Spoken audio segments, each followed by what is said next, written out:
Kok bisa tentara Amerika menangkap Presiden Venezuela dengan cepat banget? Salah satu penjelasan yang cukup masuk akal menurut banyak analisis intelijen adalah adanya orang dalam yang berkhianat di lingkaran dekat Nicolas Maduro. Operasi sebesar ini hampir mustahil berhasil kalau cuma mengandalkan kekuatan dari luar.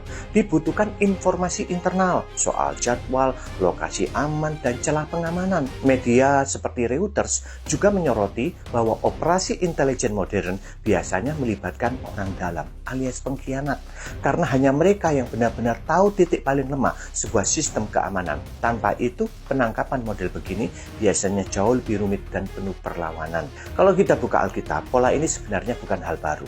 Pengkhianatan bukan fenomena modern, bukan juga sekedar drama politik. Itu sudah muncul sejak awal sekali, bahkan sebelum manusia diciptakan. Kejatuhan Lucifer terjadi bukan karena ia lemah, tapi karena ia menolak tunduk pada otoritas Allah. Yesaya 14 ayat 13 dan 14, Yeskel 28 ayat 15. Ia punya posisi, punya jabatan, punya akses. Masalahnya ada di hati.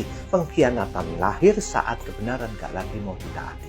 Pola yang sama langsung terlihat pada manusia pada penciptaan awal. Kain tidak dibunuh oleh musuh, tapi oleh saudaranya sendiri. Kejadian 4 ayat 8. Tuhan sudah peringatkan bahwa dosa sedang mengintip di depan pintu. Kejadian 4 ayat 7. Tetapi Kain memilih membiarkannya masuk. Gak ada perang besar di situ. Hanya ada hati yang gak dijaga. Puncak pengkhianatan terjadi dalam sejarah penebusan. Yesus gak diserahkan oleh penjajah Romawi, tapi oleh muridnya sendiri, yaitu Yudas Iskariot. Matius 26 ayat 23, Lukas 22 ayat 48. Kedekatan posisi gak jamin kesetiaan hati. Duduk di lingkaran inti gak otomatis berarti hidup dalam kebenaran. Alkitab juga memberi peringatan soal akhir zaman. Antikristus gak datang sebagai orang asing. Ia berasal dari dalam komunitas kita sendiri. Bisa jadi dia ngaku orang Kristen. 1 Yohanes 2 ayat 18 dan 19. Pengkhianat hampir selalu tampil familiar, terlihat seperti kita. Dan bagian yang paling serius justru ini. Kita pun berpotensi menjadi pengkhianat.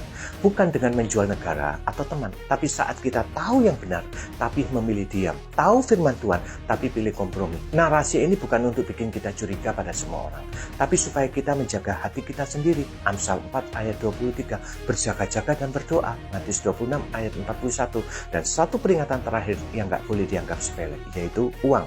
Alkitab dengan jujur menyebut cinta uang sebagai akar dari segala kejahatan. 1 Timotius 6 ayat 9-10. Yudas jatuh bukan karena kurang dengerin khotbah, justru Yesus sendiri yang khotbah, tapi karena hati Yudas yang tergoda oleh uang.